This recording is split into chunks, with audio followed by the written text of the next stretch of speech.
Welcome back to the Simply Smarter podcast. It's been a little while. Yeah, I know. It's been a minute. Thank you for sticking with us. Thank you for joining us today. Caleb, what's new with you? What isn't new? I feel like everything's just like school started since last time I joined. Summer's over. I know. Officially today, it's officially over. I'm officially wearing flannel. It's starting to cool off a little bit. I love that. I love this weather. I wore flannel yesterday in preparation for today. Nice. But I'm wearing a long sleeve. Yeah, true. It's chilly. True. And it's green. It's a nice green. It is. It's my favorite color. So I love it. For those of you out there, imagine a beautiful green. A beautiful green and a flannel man. A flannel man. Nice. There's actually a song called Flannel on Justin Timberlake's latest album, and it's good. In the woods. Into the woods. Not Into the Woods. That's Frozen. Oh. Yeah. Man of the Woods. Man of the Woods. That's it. There we go. Actually, I know it's not quite as poppy and it's kind of weird. It's my favorite album. Love it. Yeah. Well, you can't go wrong with JT. That's for sure. Sometimes. Flannel. Other side note. Flannel is my favorite winter scent for a candle at Bath and Body Works. Yeah. I've smelled it. Glorious. It's good. Yeah. Not like super fall-y, actually. I think it's more of a winter, but it's a good... It's kind of a crossover. It is. Yeah. It is. So anyway, back on to more important things. Let's redirect to the ACT, shall we? I suppose so. Okay. Let's do it. We have something a little bit important to talk about today. It's not like super exciting. No. But it is important to at least reference and have a quick little podcast about. Yeah, for sure. And again, it kind of came in under the radar. It did. There was very little fanfare. Yeah. And so this is a good opportunity for us to kind of flesh it out for families and students and help them kind of understand, like, hey, the ACT is still continuously making improvements. They're just not doing it the College Board way of like, hey, let's turn our tests completely upside down. Yeah. All at once, right? So they are introducing these new pieces along the way. Yeah. And this rolled out in July, from what we can gather. Yeah, so. July was the first test. Yeah. Yeah. So here we are. Here it is. What is this new thing, Jill? It is the new reading section on the ACT called the Visual and Quantitative Information Questions. First of all, yuck. What a terrible name. They do not get points for their branding, right? True. Not that it really matters, I guess, but yeah, we'll get into like what these questions are about, and hopefully we have a good game plan and make you aware of them. Yeah, they're not like, oh, let's keep on reading and this is so fun to read about. It's just, you know what, we just got to get through this. We got to look through this and break it down, and what exactly does this mean? Exactly. Especially for our students, right? Right. And just so the listeners, so you guys know, if we reference VQI, we're just referring to these visual and quantitative information questions. Yes. Okay. So we're going to talk about how this could possibly affect student scores positively or negatively. Yeah, absolutely. Depends. Yeah, I think if you are not prepared and you're just going in cold and you just all of a sudden see a question like this, I think it's going to throw you off. Yeah. But if you're prepared for it and you know how to approach it, I think it's a boost. I think they're generally easier questions. So maybe they got rid of 2 or 3 difficult questions and introduced these 2 or 3 easy ones. I think that's a good general positive for students who are fully prepared. Yeah. I agree. Fair? Let's kind of break down the reading section itself and then identify how this fits into the reading section, okay? Sure. So the overall reading section measures your ability to read closely, reason logically about text using evidence, and integrate information from multiple sources. So that is straight from... By definition. The ACT. It is. So I think that it's masking a little bit of what the section really is about. Mm-hmm. And sometimes we think of it as reading comprehension. And I don't think that they necessarily even say that piece. But it is about it's connecting things in a logical way. Mm-hmm. And it's more about reasoning. Mm-hmm. And for most students, there's a way better way of doing this than the school way. Yeah. Right? So making sure that they are adjusting and making it make sense for what the test is asking, and in order for us, the student, to get the most questions correct possible. Yeah. And let's review about the timing. Most students run out of time in this section in general. For sure. 95% of students run out of time in the reading section. Mm-hmm. And if they are finishing, they're probably not finishing it well. Yeah. Like, for instance, yesterday I did a scores back with a family, and it was the first time this year where the student successfully finished the section. Oh, really? Before prep. It was the first time. And I was kind of surprised by it. And even though we've had some students with really great scores, usually there's still some kind of timing issue, or maybe they rushed at the end to try to finish, but they didn't finish maybe as successfully as they could have. Let me ask you this question. Had that student already taken a test prior to our practice test? No. Really? No. Yeah. So they're just on it. Junior. She does have a couple older siblings, so maybe she had some insight a little bit in there, but yeah, she is just that rare kid who reads constantly and just moved through things very, very quickly. Yeah, and we talked about that piece before. Yeah. So keep on reading. Like, keep on reading throughout the summer, throughout your winter break, fall break. That is going to reflect in this reading section inadvertently, right? For sure. And parents ask us that all the time. Well, my kid is a sophomore, but we want to start prep. No, you don't want to start prep because you're too early to the game at that point. For 99.9% of families. I'm not going to say that there isn't an exception out there, but making sure that they are reading, and even if it's just something that they enjoy, like that's fine. That's still better than absolutely nothing. Yep. But if you can also get them to start reading, maybe just picking up a magazine or something that's just a little bit different, like a nature magazine or something like that, where they're reading a little bit different topics or something in the news or whatever it may be. Those things, again, fit kind of what the ACT, the content that's actually being thrown at them a little bit. Interesting. I like that. So it's kind of fun. Yeah. And I don't even know if you know this, Jill. There are talks, little insider baseball here with us. Okay. In that next summer we may do a reading program here at Smarter Prep, because we do think it's so important and so valuable to parts of the ACT. Yeah. And just to help support our community and provide another outlet and resource for families. And so we're tossing that idea around right now. Okay, that's another episode at a later date. There it is. Stay tuned. So cool. Well, let's break down what we already know about the reading section. It's kind of broken down into 5 scores. And real quick, can we talk about just the basic structure, then we'll talk about the scores? Is that okay? Yeah. So first of all, students are given 4 passages. Yes.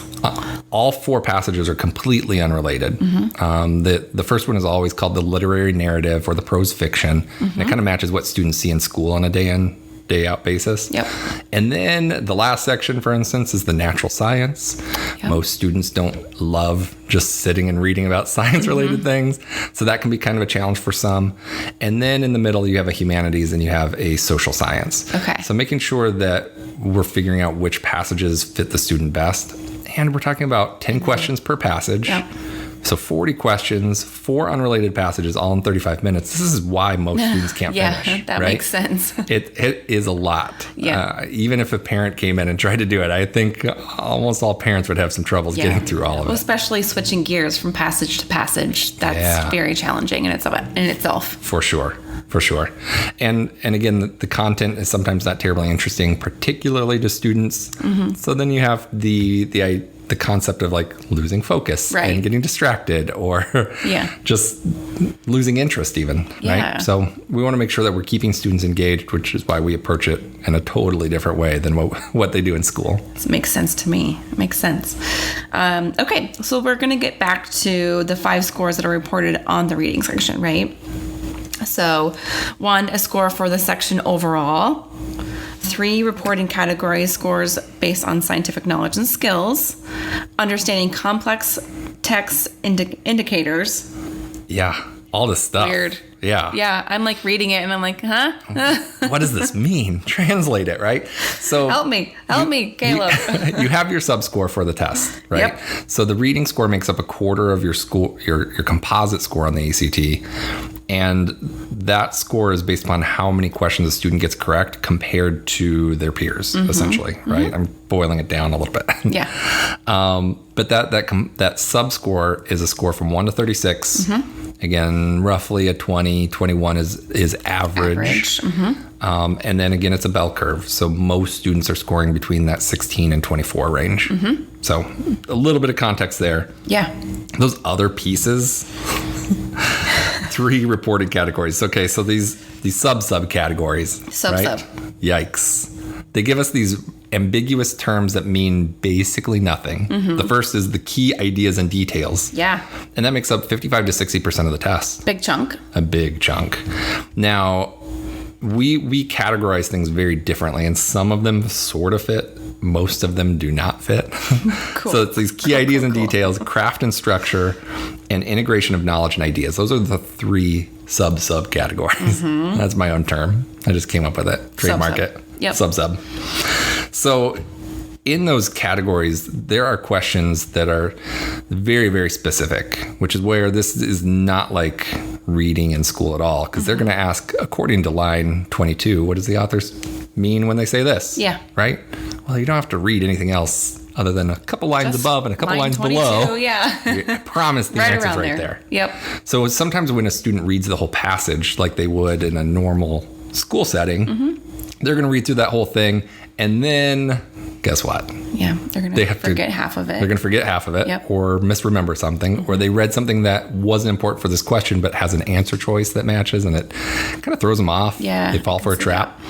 Or guess what? They ask about line 22. We have to go reread it again anyway. So again, our process, we just look at it differently. And then things like the big picture that normally students focus on, the theme, the plot, character development, tone, things like that. Those are things that are tested very little. Maybe it's 5%, maybe it's as much as 15% of the test, but it's not the bulk of the exam. Okay. So there are new ways of approaching those too. Perfect. So those categories, I take them for a grain of salt because I just think they're testing things in a weird way. Yeah. And those terms just are so ambiguous and they don't fully define them, and it's not terribly useful. Stepping back a little bit, I think it's very interesting. I've had some students just blindly take the test, right?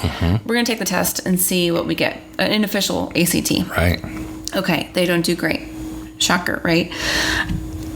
Breaking down this reading section into sub categories that you trademarked, and then even further into the visual and quantitative information questions. Like, there's so much that goes into even just one section of the test. Yeah. That if students don't really understand that and they're just kind of blindly going in and just to see what they get, on an official test, like that could really be daunting to any student. Right. And, they're not going to get a great grade. So it's challenging. Yeah. There's a lot to go into it. A lot going into it, especially when you're talking about adolescence, right? Yeah. You're not talking about a full-grown adult moving forward, and they're thinking about the football game later and what their friends are doing on TikTok. Right. That's what's happening. So they're not thinking about the craft and structure of the reading section. Right. Is that what you're saying? Right. Weird. So the VQI questions are actually categorized in the integration of knowledge and ideas section, Okay, subsection. The smallest of the subsections. Right, That 13 now, to 18%. Right. That's covered on that reading section. Exactly. Okay. So there are all these weird categories when you look at your score report that you're going to see. Most of them don't really mean anything. The only thing that colleges care about and what will really matter is that actual subscore, that 1 out of 36 that's going to impact your composite score. Yeah. So don't worry too much about those others. And then, so what is a VQI? Right. Tell me what you understand it to be. Yeah, so it almost is a little bit relatable to the science section where you're going to have some charts and some graphs that you have to correlate within that passage. So that may throw students off. You're thinking, 100%. I thought this was just a reading passage. Right. But now here's a chart that I'm going to have to identify and figure out. And so there are some questions that may look like it may be better suited for the science section. Right. I have read very few novels in which in the middle of the novel there's a chart and graph all of a sudden, right? Right. Like sometimes there's Throw a funny diagram maybe. or something. A picture, yes. Those old school drawings. Yeah. I love it. So good. So again, if you're not ready for it, it can definitely throw a student off, just because it just looks so foreign compared to everything else that they're looking at that moment. If you're prepared for it though, man, I think it really they can be some very easy questions and good simple points to grab. Yeah, pick up those points, right? Yeah. And they do kind of look like the science section. And again, we've talked about it before, there's zero science in the science section. It's just reading charts and graphs. So then they introduce this charts and graphs reading on the reading. And they're actually kind of easier, simpler versions, because one of the big challenges students have in the science section in particular is that it sounds very scientific, and they're using terms or units that students have never seen in their lives. Here we don't have that. Right. Right. We're looking and relating it to something in the reading passage itself. Yep. So should be a little bit familiar then. Yeah. Okay. So I found a couple tips on the internet for the specific questions, and I kind of just wanted to get your take on it and see what you thought. All right. Game. So if you pay close attention to the strategies used on the science section and use them if you encounter these VQI questions on the reading section, that's going to, we just briefly talked about that, but that's going to be a good correlation, kind of identify those and go from there. I 100% agree with this. Now, my caveat is some teachers, administrators, counselors will refer to the science section as another reading section. Oh. And I 100% agree, but for probably the 180 degree opposite reason. Okay. Right? In science, we don't have to read anything to get basically every question right. Mm-hmm. Kind of the same thing with our reading section. Our approach is we're going to read what we need in order to get the questions correct. Yeah. Not get distracted by all the other junk. And the same thing is going to hold true here. I do think that the right science strategy will pay off in these VQIs, but it's making sure that you know the right strategy. Yeah. Okay. I like it. Thank you for clarifying that. Okay, another one.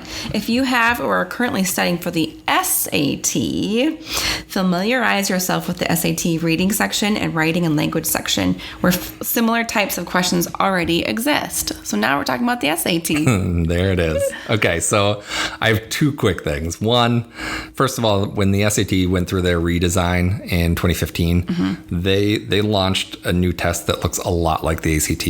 And they'd always been proud that, we don't have one of those stupid science sections. And they introduced a bunch of graph and chart questions throughout the entire test. Sounds similar. So it was kind of ironic and funny to some of us, right? So that's the first piece. The second piece, if you are already preparing for the SAT, don't also prepare for the ACT. Stop it, right? Don't waste your time. Every college will accept both exams, the ACT and the SAT. So we want to find the test that's right for the student, and preparing for both exams makes zero sense from our perspective. Yeah, that seems like a lot. Anytime you divide your attention on two things that are different, you're not going to do as well at either one. Yeah. Right? Like, it's just the nature of the beast. Like, I grew up in Colorado and I played baseball and football, whereas I knew people who lived in Arizona that played baseball all year long. Right. And guess what? They were really good at baseball. Yep. They just didn't divide their attention on those different things. Exactly. So making sure that you are kind of paying attention to that. Yeah. It's a good metaphor, by the way. Thank you. It's very good. Thank you. Makes sense. Find the thing that makes the most sense for the student. And that's why, again, I think we mention this every single podcast. We talk about our free practice tests. That is exactly there to get a good baseline. And we offer them for the ACT and SAT. Yes. Know how you're doing in each. That student that I mentioned that I met with the family yesterday for the scores back did amazing on the ACT. And the SAT was very, very good, but it was the equivalent of 4 points lower than her ACT score. Yeah. So there is a very clear path for that student, right? So making sure that you're kind of watching for those pieces, and we can help. Great. All right. The third tip. Don't get overwhelmed by all the details of a figure.